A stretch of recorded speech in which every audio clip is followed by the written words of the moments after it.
Hello and welcome to Tipsy Tolstoy, Russian literature for the inebriated. I'm Matt Gerasimovich, PhD student in Russian Lit. This week, finally taking care of the most pressing task on my list of things to do, which is clearing out my inbox, which I have not done for about 6 months or more. I figure why do any of my actual work when I can busy myself with stuff like that? It's, I know not all productivity is good, but sometimes just doing things feels good, even though it's just not really doing that much for you. Sure, it would be good if I could just do other things, though. Right, yeah. Yeah, Well, I think they have, what is it? Adderall for that, but that really depends on whether or not sure. you can get it. You have a couple other things. Yeah, Even a yeah. diagnosis doesn't guarantee it. I have a diagnosis for ADHD, and I still can't get medication for it. And now we Uh, have to do the podcast. That's it. Now we've got to do that. Well, I'm Cameron Lalana, and I've been working overnight shifts this week, which means there's not as many staff in the station, so I can chat with people more, including the security guard, from whom I heard some fascinating things about American history. hmm Today, she pulled me aside and told me about the real history of America. She said, Columbus wasn't the first person here. And I said, oh, yeah, like Leif Erikson. And I think the Chinese came here at some point. She's like, no, Iraqis came here first. And I said, oh, she's like, yeah, if you look pretty closely, Mexican similar has a lot of similarity to Iraqi culture. That's because it's really Mexicans, modern Mexicans are descendants of Iraqis and the Native Americans. And I said, oh, and she said, and there was another early visitor. And I'm like, oh, yeah, one of the other two I mentioned. And she said, no, it was the Spanish. They got there before Columbus. We don't talk about that. And I said, this is a fascinating view on American history. I don't think I've ever heard of that one before, but thank you for sharing. Well, this is a podcast about alternative history where me and my good pal Cameron get to unwind from our week with some Russian literature and a drink or two. This week, we march on in our War and Peace series. We are doing part 3 of book 2. I kind of thought, like, hey, this is a shorter part. Maybe we won't have as much to talk about. And then before this, I was compiling my notes and I was like, I don't have too much to talk about now.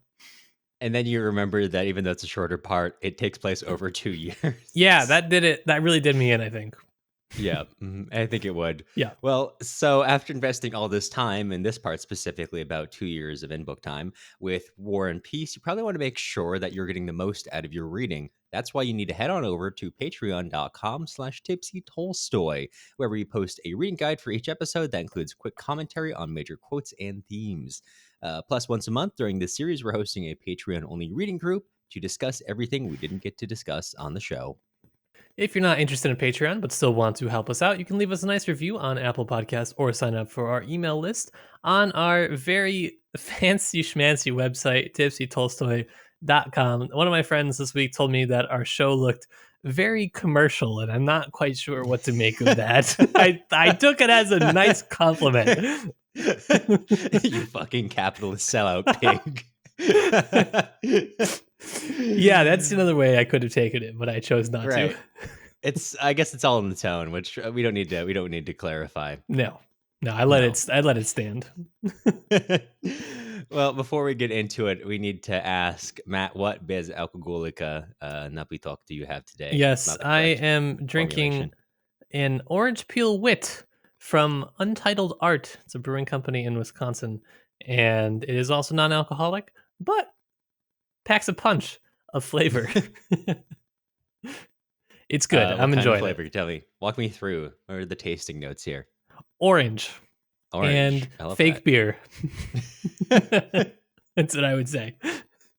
I have hints of not getting scurvy. Yes, yes, that and also not getting buzzed. So it's perfect for this part of War and Peace, which I would like to be just stone cold sober to discuss. Sure, that makes sense. What have you got over there on the I have other side of the land pond? you have the craft beer for today. I have, as we've discussed before, big fan of Japanese beer. I didn't happen to have any fancy ones on hand. So I am bringing to the table today a Sapporo Premium, which is not fancy, but it is accessible and it is very good. And honestly, among mainstream beers, outside PBR, Sapporos are like some of the best, cheaper ones you can get. All right, Cameron going on record as a PBR lad. I'm not, PBRs, Modelo's, and Sapporos. Before we get into this part, is there anything you wanted to open up with or go over before we start? Well, we did have a brief discussion on this before we started, and I am going to steal my joke back for the show that I told you beforehand because I thought it was very Yeah, funny. it And was. really, this is the hot or not chapter, I think.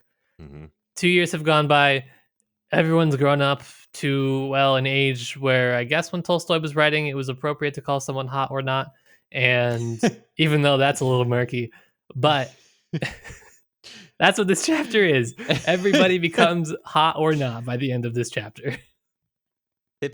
Tolstoy is very much welcome to Hollywood Access. I'm Leo Tolstoy, and today we're going to be talking about hot or not. Now, this is Natasha Rostova. Now, 2 years ago, she was not a hot because she was 14, and that's not a crime yet, but I guess, you know, to other people and other times it may be. However, she's now 16, so I can officially label this one full on hottie. Someone go ahead and put down a marriage proposal. Can I get Before multiple I marriage do, because proposals that's what I actually? do. Multiple? You multiple. That's true. That there a lot of 30-year-old men involved in this. Yes. Well, she's only hot so long as she's not anxious, more or less, throughout this part. Sure. So that's fun. Yeah. I Yeah. wish I could say when I'm talking about the child marriage part of War and Peace, I wish I could say I'm referring to a specific part. No. However, that's becoming a more general theme here, unfortunately, which is not intended, obviously, by Yeah. Tolstoy. However, really hard to ignore. It's a little bit less Sweet Home Alabama and a little bit more Sweet Home, my God, am I uncomfortable? It's a little more Sweet Home Yes Now Pollyanna at this point. This is its own brand. It is, but we've committed to reading this much. We're going all the way through. Yep. I'm glad. I'm still writing down Sweet Home Alabama alerts in my notes, and I don't always write down the context, so we're gonna have to figure that one out together. So okay, let's get into it. Please. So for 2 years passes literally in the span of a sentence. Prince Andre out in the countryside, his wife is dead. He's just out there doing country stuff to find a new way of doing things. He's done with the military, and he starts implementing all the same reforms that Pierre was trying to do, except he does it successfully and, frankly, as the text notes, without much effort. He spends most of his time on his own estate, which is away from his father's estate. He's getting it in order. He's also preparing another estate for his son. And he's basically like, my life is over, which is really put forth mostly when he's looking at a tree and notices that it's gnarled and old. And he's like, it's just that tree is just like me for real, for real. Can we mention that old. he's 31, though? He is 31. Sorry for It's a most of our audience. fascinating- Your life is done. yeah, about 1/4 of you. Sorry to tell you, but Tolstoy says you're out of here. It's it. That's it. 16 in, 31 out. This is the episode that's going to be full of sketchy jokes. So for various reasons, Pierre has to. Matt's already saying the PR nightmare emerging from my mouth. Pierre has to get Andre has to go to the Rostov estate to deal with some things, and while he's there, he's just like kind of crotchety all the time. He's really taken on this old man persona pretty thoroughly, and he sees the girls in the house, Natasha, to a much lesser degree Vera, Sonia, just having a good time, and he's basically like, why would you be having fun? What possible reason could you do that? And it unsettles him so much that as he's like listening to Natasha play, that he leaves early the next day without even finishing their business. And as he's going home, he comes across the same tree. And now suddenly, after listening to some teenagers play, he no longer finds it gnarled and old, but rather just a normal tree. And he thinks to himself, my life isn't over. I'm only 31. Well, I think he was kind of into Natasha. Yeah, that is yes. Yeah. That is. Yeah. All of a sudden, the tree has life. Sure. Andre is taking on the English college professor method of finding youth again by looking for a relationship with a teenager.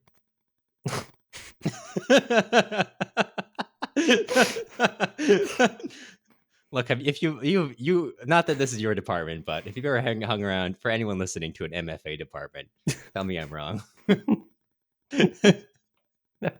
I'm just gonna let that one stand. I'm not gonna edit it out. We aren't Cameron gets monetized. himself canceled. It's done.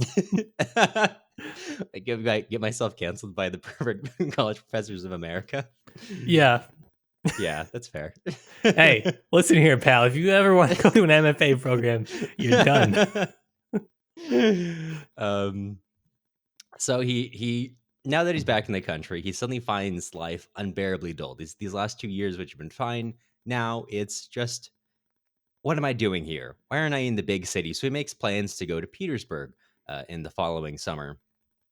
And suddenly everything seems much lighter as he's getting ready for that. Even his portrait of his wife no longer seems so accusing. What he now when he looks at her, to quote the text, he would turn away to the portrait of dead Lisa, who with hair curled a la grecque looked tenderly and daily at him from the gilt frame. She did not now say those former terrible words to him, but looked simply merrily and inquisitively at him.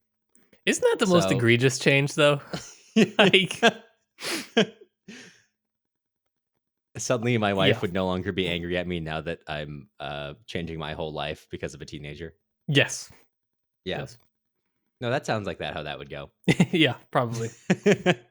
So he heads to Petersburg later in 1809 in August, and at this time there are a couple big changes being considered: the abolition of court ranks and introducing examinations for certain levels of those ranks. I think it's a state counselor and one other rank, like the highest ones, which up to that point had been kind of a not a hereditary, but basically a right of the nobility. And this is creating huge uproar because this would mean they might have to prove themselves, which is Boo. tough. Boo. So as he's hanging out in the city and he's putting forth proposals, he's running into some problems. He doesn't have a very good relationship with the emperor, and he doesn't have a very good relationship with some of the counselors he goes to meet. Although he does get a committee assignment, though without pay. But while there, it should be noted that everyone wants to see Andre. He's the talk of the town. He's wanting to be seen by the young men who want to have an intellectual conversation. He wants to be met by the reformers because they believe, based on his reforms on his own estates, that he is amenable to their way of doing things. He's met by the conservatives because of his father, who believe that they might find a sympathetic soul in the son of Nikolai Balkansky. He's liked by the women who want interesting people for their salons. Everyone wants him, That but is just a different way of saying, is he hot or not? he's Andre, all Character right. number 2, is he hot or not? We'll find out. Welcome back to All Access Hollywood. I'm Leo Tolstoy. Now, this man thought he was a knob, but it turns out that's all in your head. After looking at an oak tree the right way, Prince Andre Balkansky is now officially a stone cold hot. This is going to be great for TikTok. We're going to be doing numbers. This is going to be by far labeled my most annoying bit. Mm-hmm. So, while in the city, he again finds everyone just dreary. Now, that's with the exception of one man, Speransky. Speransky is now one of the most important people in Petersburg, a former theological student. He has now got the ear of the emperor, and he's really pushing forward a lot of the reforms. And so, he's the only one that Balkansky really likes, accepts, or even approves of. As it said in the text, in Balkansky, so many people seemed contemptible and insignificant creatures, and he longed to find someone in someone the living ideal of that perfection toward which he strove, and that he readily believed in Speransky. In Speransky, he believed he had found this ideal of a perfectly rational and virtuous man. Had Speransky sprung up from the same class as himself and possessed the same breeding and traditions, Balkansky would have soon discovered this his weak human unheroic sides. But as it was, Speransky's strange and logical turn of mind inspired him with respect, all the more because he did not quite understand him. And that's a hugely beneficial relationship for him. Now, this lasts up until the point when he goes to a personal party. This will come later, but we may as well, to avoid having to jump back and forth too much, to a personal party of Speransky's in which Speransky is just a normal guy.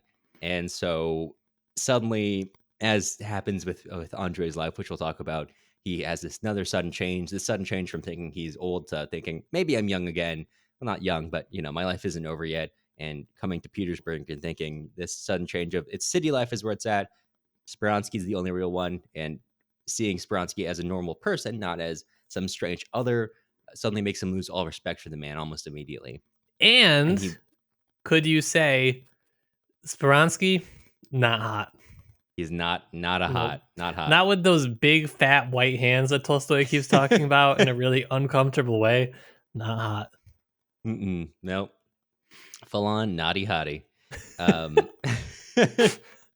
Speaking about things that are not really associated, naughty hottie things. 2 years ago, Pierre has also come back to Petersburg and has taken a leading position among the Freemasons. Any Freemasons there, please don't come for me for calling this experience naughty hottie. And so, even though he is in a leading role in this organization for kind of a sort of Christian virtuousness, he really doesn't change much about his life. He continues to dine and drink well, and he considers it immoral and frankly humiliating that he could not resist the temptations of his bachelor life. He continues nonetheless. However, that being said, it's also dissatisfaction he feels with others. Don't worry, it's not something he just limits to himself. He's dissatisfied with everyone involved. So because although the order is theoretically supposed to have some level of anonymity, of course everyone knows who the members of the order are, and he also knows who they are in public life. Now that's problematic for him because he begins to realize that there are different categories of people. Now there are some who are true believers and who are trying to find unravel the theological mysteries of their order, which he does respect. There are the people who are trying to bring order, run the organization, really do the work, in which class he belongs, and frankly, few others. And then there are the other two, which are carousers, people who are just interested in the aesthetics, people who just like the social connections.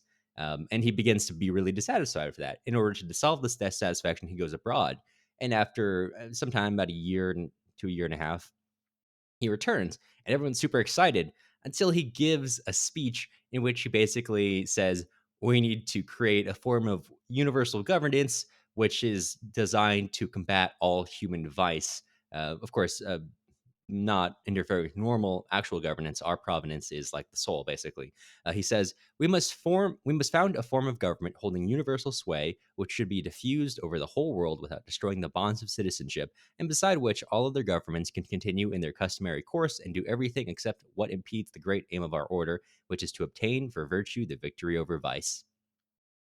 And that speech does not go down well. Not People hot. think Mm-mm. not hot, full Mm-mm. on 0 out of 10. People think you've been infected by Illuminism, and Illuminism in this case referring to Okay. the Bavarian, He the could Bavarian. be an Illuminati hottie. However, that is reserved for, that would be only hot, I think, to a certain type of person. Yeah, So yeah. it's not a universal hotism per se. No, it's a relative autism, which we'll accept that. I Sure. think that's a valid form. Yeah, Pierre So half hot. half hot. Continue. So he's accused of, being influenced by the Illuminati, in this case, the Bavarian Illuminati, which held on to traditions of republicanism, against monarchism. So basically, it's like they're indirectly calling him sort of, you want to overthrow the monarchy. That's what you're trying to do here by this speech of creating a secret government to fight vice. Doesn't go down well. Pierre is struck by depression. He, goes home and just laid out on the couch for days until finally he goes and sees his sponsor, one of the ones who originally got him into the order, and asks, "What should I do? Here's what I believe." And the guy says, "Look, yeah, maybe we are about fighting virtue or fighting vice. However, remember what one of the keys of our order is: self purification. Don't focus on others. Focus on yourself." In such a way that, well, at least in the novel, these Freemasons are thoroughly um, impotent force by by being solely directed inward, no possibility for changing their external conditions or any belief that they should change their external conditions. That's not really a critique I think is made in the book, but say la vie. So he returns, and this guy tells him basically, look, get right in your own life. Get back with your wife. And Pierre says, okay. So after almost 2 years, Pierre goes back to Moscow and resumes his relationship with his wife. He begs her to forgive him for his past wrongs, and they return to sort of life together. Now, in his absence, Helena has done quite well for herself. When over 2 years ago now, the three emperors met at Erfurt. That's when Napoleon, the Russian Tsar, and the Austrian Emperor um, made an end to the war. Helena was there, and she managed to charm a lot of diplomats and people high up. Even Napoleon, it said, comments on her beauty at a theater. Well, he says, uh, "Look at that creature," or So I guess a compliment for the time. Regrettably hot. Officially endorsed by Napoleon. So she's got this reputation in Moscow, and she's sort of like a queen of Moscow society. The intellectuals want to come to her, and they'll write her like 6-page letters. Young men read whole books just before they come to her salons in order to have something to say with her. Diplomats want to come meet her. Everyone loves Helena, except for Pierre, who sees her as sort of a fraudster, and he thinks she's not really that smart. I don't see why people are doing all of this.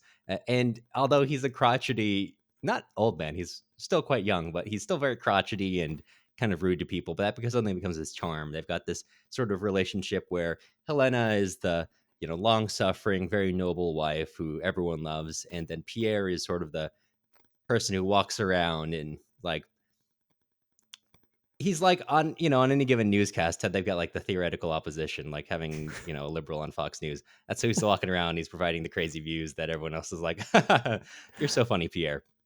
Um, Helena is so good for putting up with you. And so from this point forward, we follow Pierre's diaries, his struggles, struggling with jealousy. Helena, you may recall, is growing quite close to Boris in this time, in these 2 years. And so he finds a lot of jealousy in that, even though he also inducts Boris into the Masonic order. He continues to struggle with it, and he has a lot of dreams about um, visiting his the Joseph Alexeyevich, the person who got, or Joseph Alexeyevich, who got him into the order. And in most dreams, he sees him as very sick because Joseph is very sick. He's got, I think it's a colon disease or a liver disease. And in Pierre's dreams, he sees him healed, but he doesn't recognize him. He looks old and he is changed. And so this part ends with Pierre kind of calling on God, tell him what to do. He's thoroughly lost. Okay, so let's go on to the Rostovs. In these 2 years, things have not gone well for them.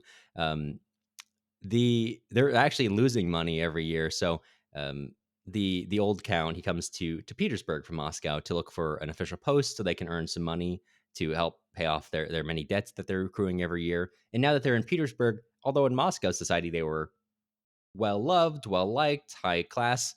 Here in Petersburg, they're provincials, so no one takes much interest in them. So when an old, well, I'll say loosely friend of ours, Lieutenant, I don't think he's a lieutenant anymore, Berg, who's appeared in and out of the story for the last couple of parts, he proposes to their daughter Vera. Now, initially, because Berg does not have much station, they kind of laugh off this proposal because, what does Berg bring to the table?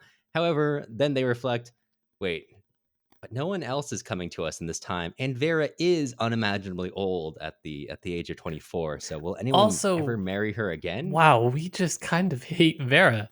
That is a certifiable not hot. Vera has been certified not hot by her parents. It's sad, it's sad, but it's true. So they agree to a marriage between Vera and Berg, although they're embarrassed at basically being so ready to sell off their daughter, an embarrassment which does not translate into them doing anything about it. But so No. that's fine. They're books and a character. They're not people I know personally. Different ways of approaching it. And so Berg, although he initially approaches them as just, out of the goodness of his own heart, he then quickly, after they agree, says, "Okay, so when can you pay me my dowry?" And for this purpose, the Rostovs have put aside some estates for each of their daughters. However, things are in such bad financial states that they've had to sell all those estates. So the Count quickly offers Berg 80,000 rubles as an IOU, and Berg says, "Yeah, that's good, but you give me 20,000 right now, or I walk away from this marriage." In very polite terms of, I'm I need this money in order to put on the normal life of society as should be expected with your daughter. And if I can't do that, it would be embarrassing for all involved. So obviously, you have to give me 20,000 rubles right now. I mean, it's just a good form on your part. And after this all goes through, we finally come to Boris, to our friend buddies, and he's avoided the Rostovs for near on 4 years now, since the beginning of the book. He has not seen them, I believe. You can fact check me on this. Since literally the first part of War and Peace, when Yeah, it's been a minute. when 13-year-old Vera and 17-year-old Boris were like, all right, 4 years we can get married. And so he's been going on about his own life in much the same way that Nikolai is suddenly avoiding, marrying his cousin because he's in a stage of his life where things seem exciting and open, and now he can blow past the people who he used to hang out with. Well, his cousin has wanted to marry him. Different ways of Sweet phrasing home. that. So he finally comes back after the announcement of Vera's marriage to see them again, and he sits down with Vera, and they kind of appraise each other. And he says, basically, he believes I can't associate with her because I'm I sorry, why can't do you marry keep her. saying Vera? Vera, excuse me, sorry. He sits down with Natasha. There you Excuse go. me, thank you.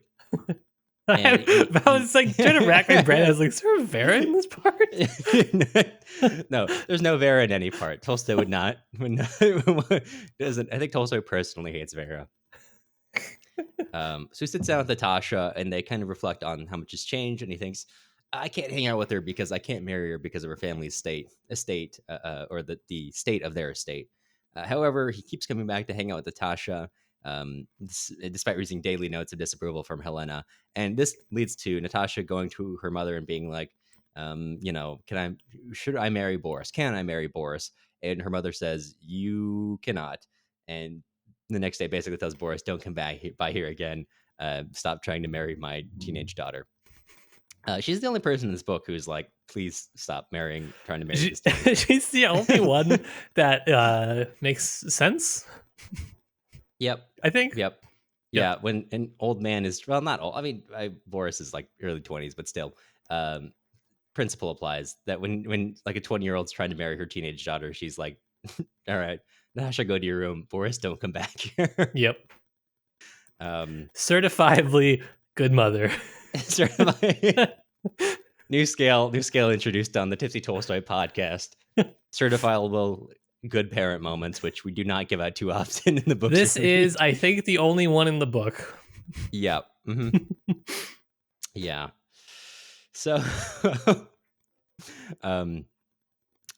going forward, we go to a New Year's Eve party in the end of 1809, and there's a huge ball going on. The Rostovs are attending. This is Natasha's first major ball, and she goes in really excited, but she's not having a good time because, well, I mean, all the important people of Moscow or Petersburg society, excuse me, are there. The emperor is there. Helena is there. Natasha's a nobody. It's her first ball, and she's so unhappy about this that she's ready to cry until Andre, who across the room has just been hanging out, Pierre says, hey, look, go dance with Natasha. Andre goes over and says, hey, would you like to dance? And keep in mind, Andre is a great dancer. So that leads into a fun night, and her and Andre dancing leads to people noticing her, and everyone begins to dance. And she becomes, especially after the emperor leaves, a big fixture of the ball. And so this is the best night of her life.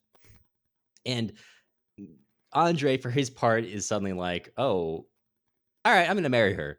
It doesn't happen immediately. At first, it's like, first he thinks how funny would it be to marry her. And then he's like, well, if she talks to her cousin next, I'm going to marry her. And then she talks to her cousin. He decides that's good enough for me. I think half of this book, and actually a large portion of Russian literature, starts as, bro, wouldn't it be really funny if I did that? That's basically what being an aristocrat was. Yeah. Yeah. Yeah. Pretty much. Yeah. That explains the actions of so many characters in this book. Yeah, basically. So, going forward, he begins to spend a lot of time with the family. And suddenly they begin to kind of accept him, although at first they judged him pretty harshly. And he just begins to spend whole afternoons with Natasha. Going forward, he's like denying that there's anything there. He's just innocently hanging out with this teenager for like weeks at a time. Hmm. Um, so they get Berg and Vera throw an engagement, not really a party for newlyweds, at which Vera takes Andre aside and I think this is where the big whole Sweet Home Alabama alert comes in because she talks about Natasha and Boris to Andre, and then she says, "Yeah, well, between cousins, intimacy often leads to love." And then Tolstoy brings back this banger: "Cousinhood is a dangerous neighborhood." Don't you think so? Yes. I think you're right. I probably need to stop being a little lazy with our podcast merch and get some mugs and shirts with that written on it. And I don't really want that phrase associated with our podcast, but it's kind of too late. It's already happened. That'll be on the front, and on the back, it'll be Sweet Home Alabama sheet music. I got ideas, Kevin. We got big ones. Perfect. Well, on the front end, I had all the stodgy jokes, and now in the back end, you got it. So perfect. Yep, I caught the bug, the cousinhood bug. So people are noticing that change between them, and Andre goes home. He spends 3 weeks at home, asking his father for permission to marry this teenager. And his You father can is just call pissed her about Natasha. it. No, I could just say Natasha. However, I personally am just still stuck on the child marriage part. Right. Okay. I know that's not the point of this book, and Okay. a little much, but Okay. So he goes home. His father says, "Look, go abroad for a year. If you do that and you still want to marry her, you have my blessing." So after 3 weeks, he goes back to the Rostovs, and should note in this time he does not say anything to the Rostovs. So Natasha first gets sad, then kind of mopey, well, more than mopey, and then suddenly she recovers. And right when she recovers and says, "Okay, I don't need Andre," he suddenly returns and says, "Look, I'll marry you." And everyone's like, okay." He says, "But I gotta go abroad for a year." So he spends some time with them. He goes abroad, and so he goes abroad and leaves her behind. And although people kind of expected Natasha to act differently, maybe a little more longing for Andre, people noticed that she recovers from her what the book calls mental sickness suddenly and becomes her old self again. With a change to her moral physiognomy as a child gets up after a long illness with a changed expression of face. So she goes forward normally, so to speak. She's just living her life. And in Andre's absence on the estate of Bald Hills estate, um, the elder Balkonsky now treats Marya even worse. He continually torments Princess Marya's feelings, hurt her feelings, and tormented her, but it cost her no effort to forgive him. Could he be to blame her toward her, or could her father, whom she knew loved her in spite of it all, be unjust? And what is justice? The princess never thought of that proud word justice, although the complex laws of man centered for her in one clear and simple law, the law of love and self-sacrifice taught us by him who lovingly suffered for mankind, though he himself was God. What had she to do with the justice or injustice of other people? She had to endure and love, and that she did. Anyway, the Stockholm syndrome is in deep as it is for this child of an abusive parent. Yeah. And Balkonsky gets worse in this time and begins to make more and more jokes about himself marrying Princess Borean, which worries Marya immensely. Everyone, really. Everyone in the vicinity extremely worried, and Marya Myself included. dreams. Yeah, yeah. This is well, yeah. So she dreams about fleeing the estate. She lets pilgrims in to talk to, just to chat with them, just to have someone to talk to. And she dreams about taking on their lifestyle of giving everything up, just taking the clothes on her back and going and wandering and becoming a pilgrim for God. But she can't do it. And she weeps because she sees herself as a sinner who loves her father, worldly things, too much. And on that bright note, that's where we leave part part 3 of book 2. That's definitely the most Tolstoyan element to be written into a character, I think, so far. Sure. Yep. So it's just an interesting pattern. Yes. So, do you want to? Do you have a place you want to start, or should we take it from the beginning? I think we got to take it from the beginning. I think we do. Let's do it. I think Okay, we so really let's did. talk about Andre and his sudden Oh, turns of Andre. face. Oh, poor sweet Prince Andre. I I just wanted to talk on theories of knowledge, schools of knowledge, and then this big old tree real quick. Mm, So Tolstoy lays out two types of knowledge throughout this part that have been in the book so far, and that will continue to be in the book until the point that you are so sick and tired of hearing Tolstoy talk about them that you would rather go do literally anything else in your life than read another, uh, you know, 10 or 15 pages of Tolstoy talking about it. Now, don't stop reading because obviously, great life changing book that you're embarking on, but you'll get to that point.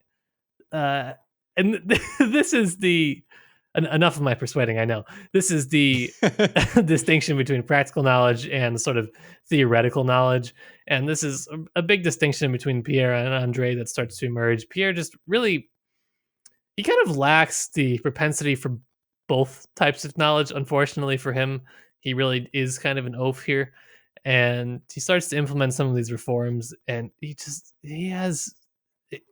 got nothing. Nothing works for him. We talked last time about how basically everyone's just kind of taking advantage of him left and right. And like Karen mentioned, Prince Andre is able to do this basically no problem. And I think that shows this kind of high level of practical knowledge that he has. And it is a parallel directly to him on the battlefield, where he has this sort of almost instinctual knowledge of what he should be doing and how to get things done that a lot of other people in the book don't have. And that is something that you can see between the two men here.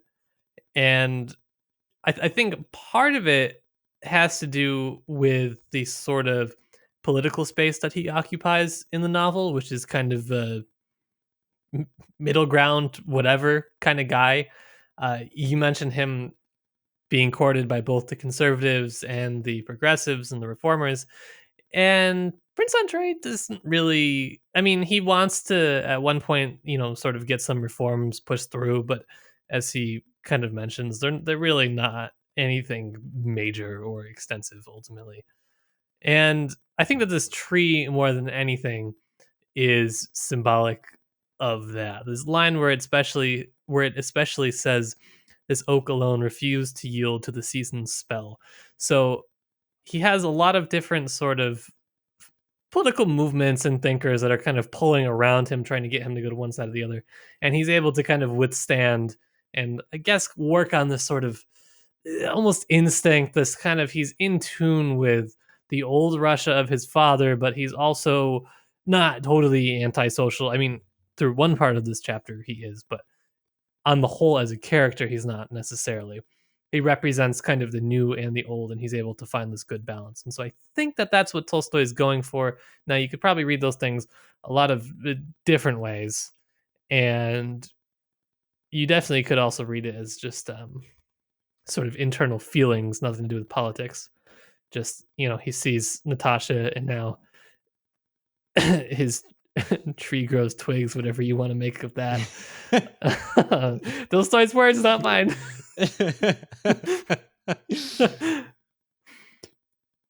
No never prepares you for how uncomfortably horny Tolstoy can be, and that's something that think it needs to be made more aware going in.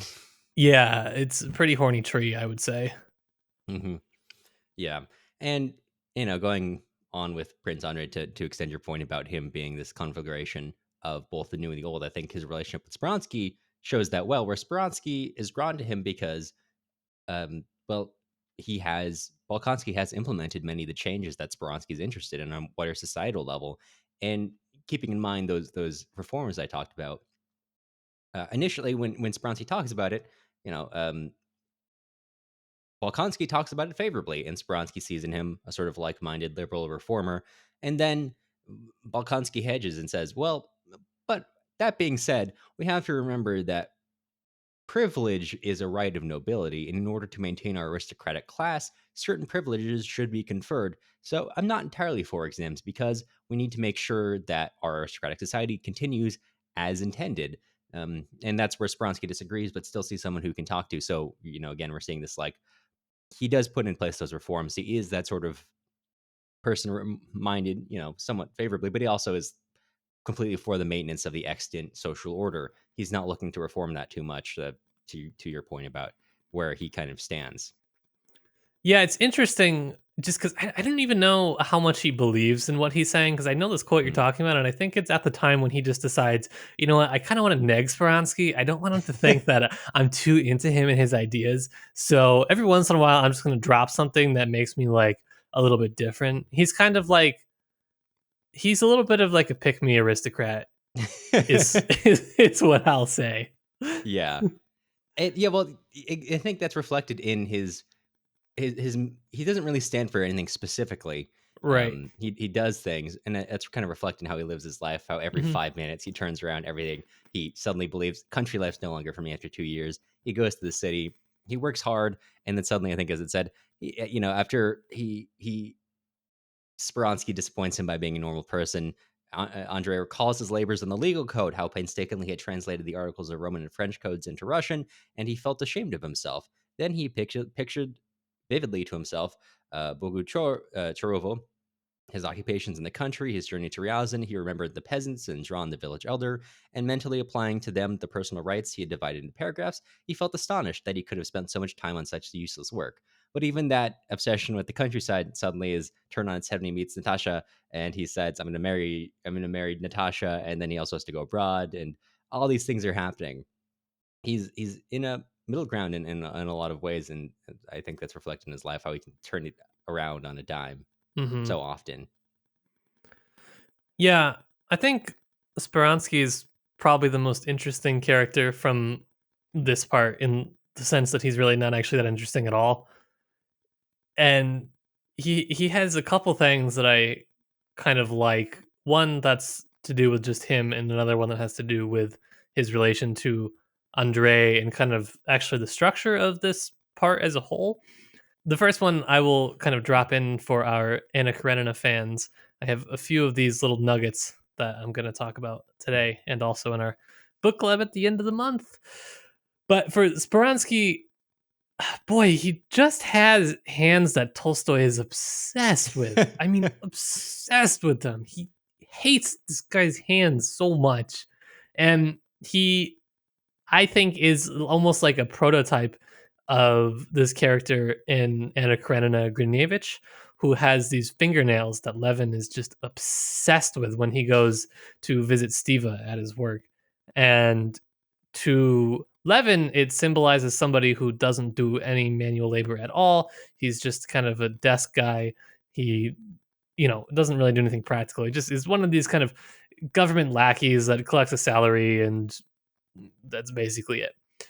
And I think it is a little bit of a parallel with Speransky because he has this sort of really privileged position with the emperor, but ultimately what they're doing is kind of like spinning in circles. There's not really a lot happening. And I think it kind of is there to symbolize the way that he's a little bit maybe out of touch. Uh, that he doesn't really have this connection to Russia in the same way that Andre does. Uh, Not what I personally would think, I guess, but I think that's the way Tolstoy is kind of portraying it. And you can obviously feel free to disagree with me on that, but there's definitely the connection between those two characters, between War and Peace and Anna Karenina. Yeah. So Yeah. then rationality. We have Let's to do talk it. about rationality because this whole part of book 2, part 3, there we go. I'm confused on our numbering now. Is structured around Prince Andre and his rational basis for thinking, as he kind of calls it, which should always be placed in heavy air quotes and there is one character I think who has this realization. I can't remember who it was. I should have written it down, but they said that they kind of got the sense that when men talk about rationality, they're kind of using it to mean or to justify whatever it is that they're currently thinking. And this is the perfect encapsulation of how rationality works for Prince Andre.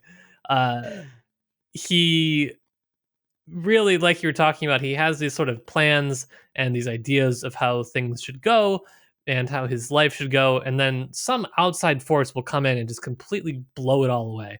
And the biggest one in this chapter is obviously Natasha.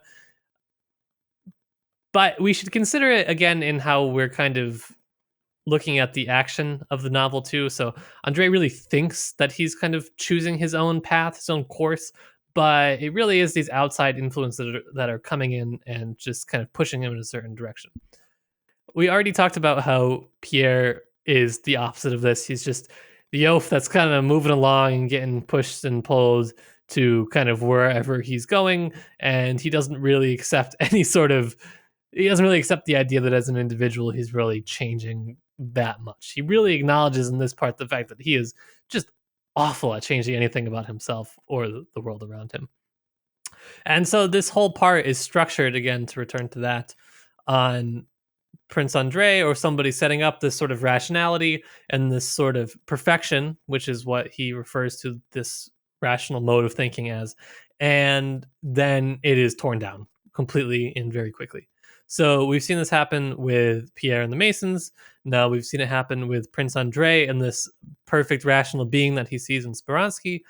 And these chapters completely coincide with each other. That's the structure of it's like kind of interlacing, building them up and then cutting them down. That's how Tolstoy is structuring this part, and that's an important point to notice as you're reading through a giant book that you may get lost in and think, why is anything happening when it does, right?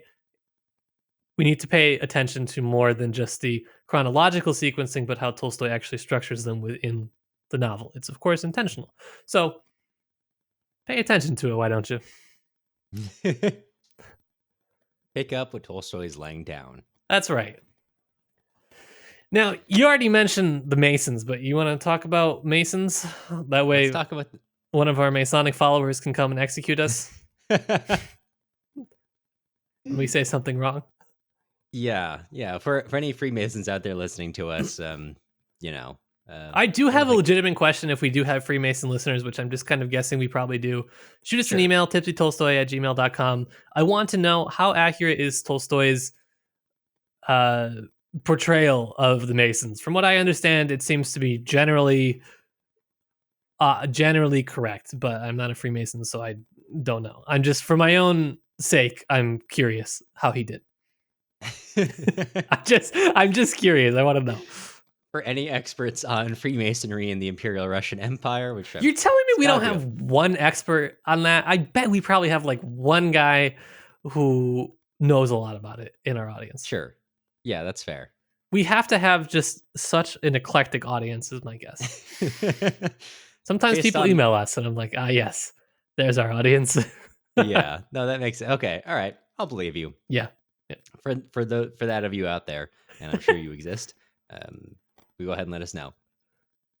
But so for Freemasons, is there anywhere in particular you want to start? Because I'm interested in Freemasons as it relates to Pierre. Things do happen to him. He does. This is like the first time for me Pierre does try to do something, and that's maybe not a major point, but it's he goes abroad for a better part of a year, maybe more, and then comes back and tries to take a stand and advocates for a form of a relationship of Freemasonry to the world, which 200 years of conspiracy theories have been made about, essentially. And then immediately everyone says, "Oh, you're an Illuminist. You're a Republican. You want to overthrow the monarchy. You want to overthrow our society." Which, because the Freemasons, for the most part, most of them are really just there as a social club, that like an extra special social club that's spooky, and you get to do rituals because that's cool to wear robes with your buds. Aprons, Cameron. Thank you. and with the slightest amount of pushback, Peter immediately decides, "Yeah, I'm wrong." And he talks to his founder. You know what? After years of consideration, yes, I was wrong. Yeah, so he is not escaping this route because he takes more than a year to formulate this stand, and he takes it, and it literally gets torn down in like an hour. Not getting away from it, but he does attempt in relation to these ideas, which he's exposed to in Freemasonry. And when he goes into the West, I think it's kind of implied that he is exposed to a lot more sort of Republican ways of thinking or Illuminist ways of thinking, not necessarily by actual like Illuminati members, like the real Illuminati, not the one of conspiracies. But with that, I mean, that's kind of how also he came from the West after that education. So I don't even know if it's that he has his idea torn down as much as the idea of arguing kind of more generally Mm, gets pulled out from under him. And I think this is a point that's really big for Tolstoy, especially when considering reforms and political progress. Particularly, there's this really good quote that I like that's probably one of the most important, if not the most important, from this entire part, which reads Pierre, for the first time, was struck by the endless variety of men's minds, which prevents the truth from ever appearing the same to any two persons. Even those members who seemed to be on his side understood him in their own way, with stipulations and modifications he could not agree to, since what he chiefly desired was to convey his thoughts to others exactly as he himself understood it. And so this is the problem for Pierre is no one's really fundamentally understanding him. And this is like existential crisis mode for Tolstoy. These are like some serious roots of future crises that you're going to see. Um, I think that, and you have this sort of in relation to Princess Marya, you already see where it's going. It's not going to end on a good path for Tolstoy, which obviously not a surprise. It doesn't.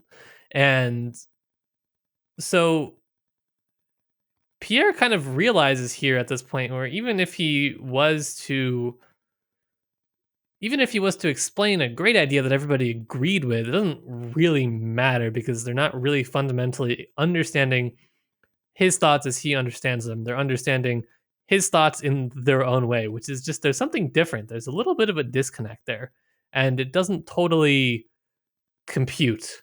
And that's a really frustrating thing. And that's, I guess, something that's just very characteristic of human communication. It definitely is. A lot of this book is what is kind of left unsaid or what is communicated right non-verbally. And there are other ways, I think. I don't, maybe Tolstoy would support this. I don't know. Just for me personally, there are other ways I think of understanding, right, that are not verbal, where you can have a more holistic or united sort of form of communication. Verbal is just, of course, one of many. So I don't mhm. think you personally need to go into an existential crisis, although you may if you want. I'm not here to stop you.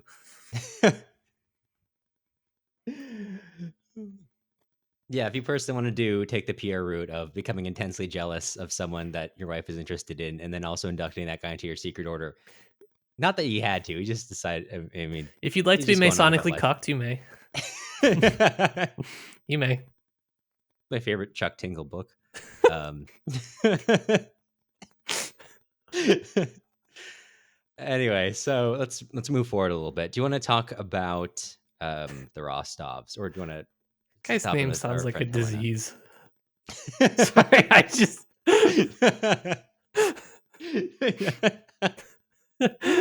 Who am I talking about? I'll talk about whoever. Chuck Let's Tingle. yeah, this Chuck is a Tingle Chuck or Tingle Chuck reading club. Testa. One of the two. That's a blast from the past. Chuck Testa, Um, certifiably hot. Unexpectedly hot. blowing the scales off the hotness. You thought he was going to be not hot. Chuck Testa. Anyways. um,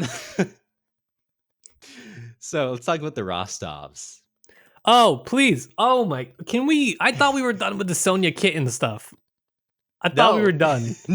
no, I didn't notice that the first time around, and now that I hate that you've cursed me with that knowledge, Yeah. and I intentionally do not write that down because I know you're going to bring it up, and I Yeah. don't want to remember it. So I didn't write down the quote in this my sheet of notes that I send to the patrons every week when the episode comes out over at patreon.com/tipsy Tolstoy. I did not include that quote because I just every time I read it, I just shudder to myself. But I did include one plea to Tolstoy, which was please stop writing this. How about stop writing as a whole? I know you're considered one of the greatest authors to have ever lived, but consider stop. I don't like it. What's that Oscar Wilde quote from The Soul of a Man about the mass audiences or the general public swallows the classic soul without ever tasting them? Maybe the mass audiences are right in some cases. Mm-hmm. Mm-hmm. Maybe they're right to consume War and Peace without considering how unimaginably horny Tolstoy was Yeah. for some parts of it.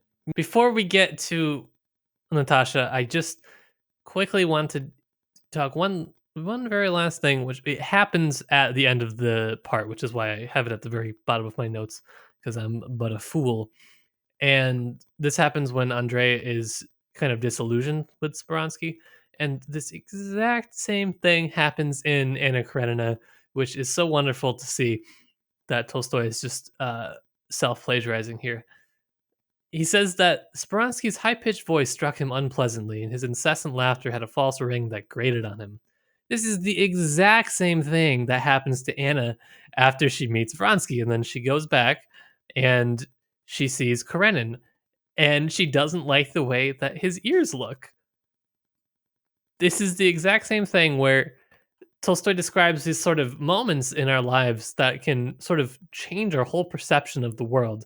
And then we come back and we notice something new that wasn't there before. But it's not that it wasn't there before. Of course, his ears always looked like that, or Speransky always had that same exact voice.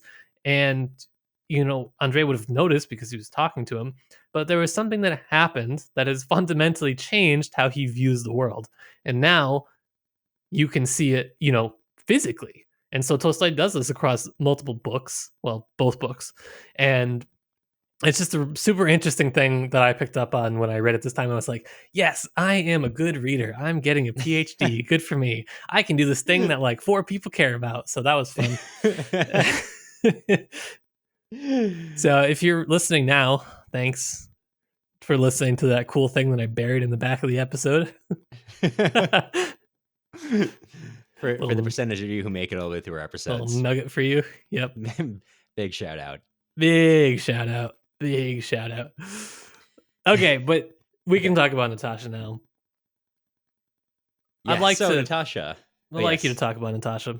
I'd like or any of them. Any of the fellas. Right. I mean, the most important for this part, the most important member of the Rostov family is Natasha. Who I guess there is Vera, but even Tolstoy hates Vera. And I say this because when Andrei's talking to Vera at her engagement party, it's not exactly that, but her and Berg's party, she's speaking to Andrei about essentially marrying Natasha. And she says, "That is true, Prince. In our days," continued Vera, mentioning our days as people of limited intelligence are fond of doing, imagining they have discovered and appraised the peculiarities of our days, and that human characteristics change with the times. That was good. That was my zinger of the week. I'm gonna just put that out there now. One of the funnier quotes of the book, actually. Yeah, there are some good zingers in this part. I've got another line which is maybe one of the funniest asides that do not have a major relationship to the plot. Okay. I've read since some Vonnegut. So I just didn't even write any notes about the Vera part. Yeah. Which I think proves the point that Tolstoy was trying to make, which was just that the whole thing with their dinner party and why they're just such boring characters, Vera and Berg, is because all they're trying to do is replicate what already exists in society. That doesn't make a good novel. Nobody cares if you can just write exactly what you're seeing somewhere else. And the whole gist of that is that's all they're trying to do. Everything there was exactly as it was at every single other soiree that we had been to during this, first half-ish of the book. It's nothing that significant other than Vera being just horrible at conversing with people. Yeah, and I mean the whole party it's just Berg being happy that everything is, like you said, the same as every other soiree, ball, party. Him thinking, I know better than that womanly Vera. Vera thinking, I know better than that false rationality of Berg. And them both talking over each other, literally falling over each other to entertain guests. As Andre comes in, they both are literally both having different conversations with Andre at the same time. I think it actually may have been Vera that had that quote about rationality, if I'm not mistaken. That sounds right, I think. Which actually is a pretty piercing insight to give to Vera. Yeah. All right. She has her moments. She's right from time to time. But, there's internal discord, but that's papered over because everything is just like everything else. Yeah. Although I do get my quote about Natasha here that I is kind of the last thing I wanted to talk about Yeah, let's do personally, it. and it has to do with the hot or not categorization of Tolstoy, which I'm gonna really try to make literary, but I do also believe that a pretty significant portion of it is Tolstoy thinking this person is hot or not. And we also had this in Grossman. I remember a lot. We had a discussion on this, and I tried to come to his defense. And I want to make it clear I'm not doing this because I legitimately believe it, but I do think it's an interesting point to be made. So here's my best shot, which is that in Tolstoy, I do see a distinction between attraction and beauty. Somebody can be attractive without being beautiful, and vice versa. And beauty is also not a stagnant concept, something that fluctuates with every character in the book.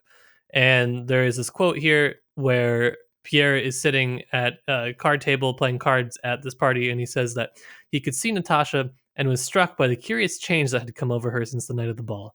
She scarcely spoke, and not only was she less pretty than she had been at the night of the ball, but she would have looked positively plain had it not been for her look of benign indifference to everything about her. Which is, first of all, I mean, wow, that is a really vivid picture of how she's sitting there looking. I can absolutely picture it in my mind. But so there's something going on. She's anxious, she's distressed, and this has this sort of impact on the way that she looks. And it is not beautiful, it is plain, which is she's never described as plain in the book.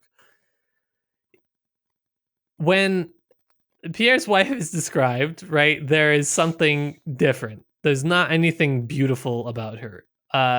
There's something attractive about her. There's some it triggers some sort of desire in Pierre. And right, this is different than this sort of innate quality of beauty that Tolstoy ascribes, I think, to Natasha.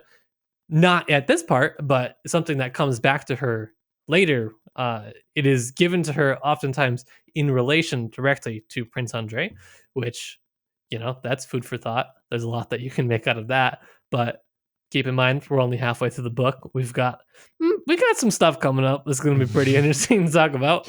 So don't want to give it all away. I just kind of want to start to draw that distinction and mark that for people that are reading.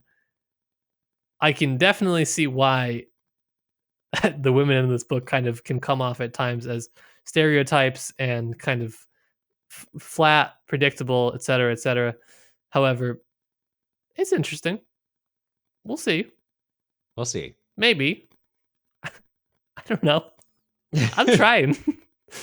I it, I've tried to go for a reading where for let's take Helena as an example, where she's suddenly the kind of queen of Petersburg society, and Sure. when Pierre comes in, we start seeing a theoretically this is from the narrator's perspective of talking about how Helena is really not that interesting, really not that smart, really none of the things that she's portrayed in society. And on one level, I can't help but feel that this is to some degree a voice of Pierre, like infiltrating the It narrator's is. voice It's here.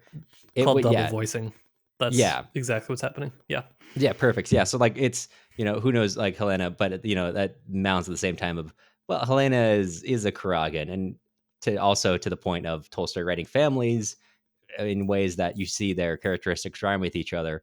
Not that that's true in every family that everyone character is going to rhyme like that, but with Tolstoy, you definitely see that as a consistent feature of how he writes families. So trying to understand characters both in the context of like kind of the main ones, Andre, Pierre, Boris, Nikolai. Well, I'm going to kind of describe the really main narrations too, and they're the way they infect, so to speak, the way that the women are talked about, but also like Helena is, if we want to understand her relationship to the Krogans, as one that is she takes on their features, you know, maybe not like how Pierre describes her, but someone who may not be as maybe a little more cynical than is necessarily allowed on by the narrative if we want to extend her family out to her. So trying to balance Sure. out those perspectives on these characters, especially women in the novel in general. Mm-hmm. Sure. But that was all I really had to say for now, other than Maria's rough one. Yeah, Really it's about taking all on I that gotta say on that one philosophy so of far. self-sacrifice. Just it's a rough one. Yeah. Yeah. I think it's Vivid. kind of meant to point to it's like I said, there's just something off about her, and I've never really been able to figure it out per se. But right, she just posits herself as this meek Christian, Hmm. and then right there's a self realization that she's not living up to the ideal in a lot of ways, and so it's curious to kind of look at like, okay, then, then like what's the other explanation for why you're doing it? And so she's an interesting character. I think she's probably actually one of the more interesting ones in the novel. Yeah.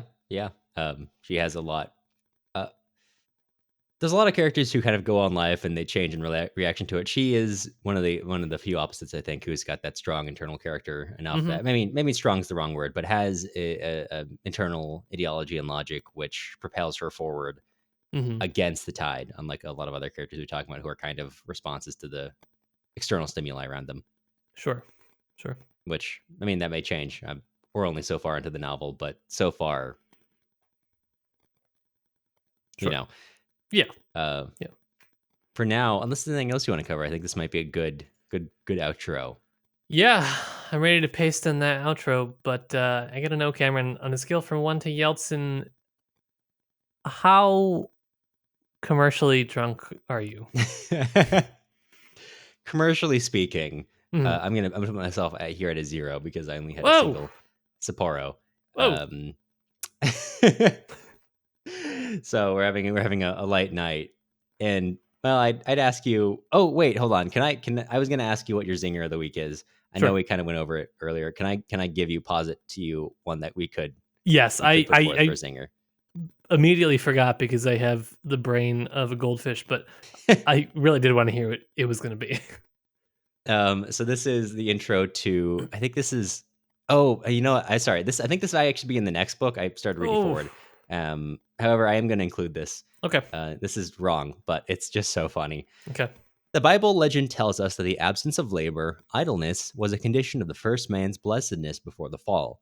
Fallen man has retained a love of idleness, but the curse weighs on the race not only because we have to seek on our bread in the sweat of our brows, but because our moral nature is such that we cannot be both idle and at ease. An inner voice tells us that we are in the wrong if we are idle. If a man could find a state in which he felt that he if a man could find a state in which he felt that felt idle and also that he was fulfilling his duty, he would have found one of the conditions of man's primitive blessedness.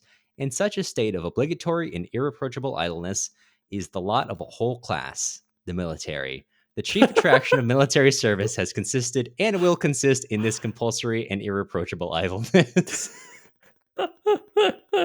Which does not relate to anything else. That's just an introduction to Nikolai in the next part of him doing nothing, That's which is maybe the awesome. funniest. Tolstoy just throws out side swipes. That's maybe like the funniest. I'm not going to call it a non sequitur, but bordering on a non sequitur, since I think it's Breakfast of Champions, which Vonnegut just absolutely he hates Veterans Day. I don't know if you've ever read Breakfast of Champions, but in the beginning, he just lays out how much he hates Veterans Day, and it doesn't really relate to anything. It's just like, because Vonnegut was a soldier in Sure. World War II, but also staunchly anti-war. Sure, most people over here, if you've been to an American school, probably had to read Slaughterhouse-Five, so you understand where Vonnegut's coming from. But he's really big on Armistice Day, which Veterans Day replaced. So even to some extent, you can see where that comes from. But that's just him throwing out sideswipes in the same way that Tolstoy is throwing out sideswipes here. So that was That's just awesome. an incredibly funny, just not really related, just a good introduction to a character. In one paragraph, not being about a specific person really tells you about what Nikolai's been doing for 2 years in the next part. Yeah, I mean, you basically, but that's a good transition to next week, Mm-hmm. which So what are we covering? we're finishing book 2, baby. We're Hell doing it. yeah. We're doing it. We're doing the it. rest. It's a pretty big old chunk, so strap on your reading pants and let's read it. And you might be thinking, hey, book 2 out of 4 done. We're halfway done. No. Oh, you forgot Don't about make the that mistake. epilogues, you poor simple fool. But you'll have to stick with us around for Before we let you go, we want to extend a sincere thank you to all of our current patrons. We've got Jeff, Madeline, Ann, Janice, Daniel, Darren, Daniel, Paige, Jesse, Lou, Irini, Brandon, Allison, Cole, Elise, Mysterious, Donor Dude, Joanne, Yitza, Alex, Stephanie, Eli, Caitlin, Brett, Isaac, Austin, Zachary, Pack Rob, Maya, Amanda, Blake, Shannon, Elizabeth, James, Ben, Khalil, Natalie, John, Amanda, Yulia, M. Nikolaevna, Danielle, Banana Karenina, and JG. Podcasting isn't free and grad school doesn't pay very well, so if you're interested in joining with our current patrons to keep the show running, take a look at our Patreon at patreon.com/tipsytolstoy. The music used in this episode was Soviet March by Toasted Tomatoes. You can find more of their stuff on toastedtomatoes.bandcamp.com and also on YouTube under the same username. If you're looking for other places to find us, you can also follow us on Instagram at Tipsy Tolstoy Podcast or join our email list on our website, tipsytolstoy.com. You'll hear from us again soon.